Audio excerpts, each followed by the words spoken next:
experiencing a little bit of wind right now, but at least we got it in the right direction.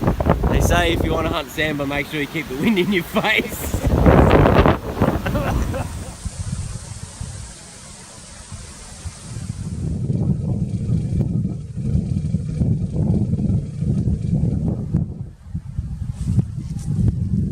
See the big white tree?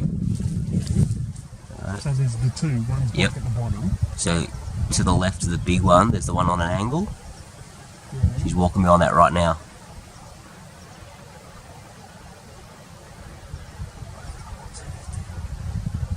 Now she's walking behind the big one, big white one.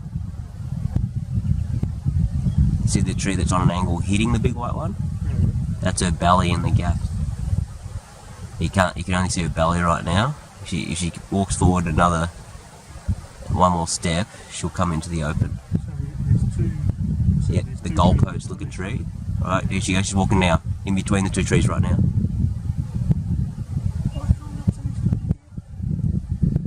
Heads down grazing. Oh, there she is. Bang. Lucy, come over here, quick. Can you see on the viewfinder, Lucy? Come closer. Quick, come over here, Lucy. She's gonna move out of that clearing. She's big. She's a big girl. You coming? Come over here, Lucy.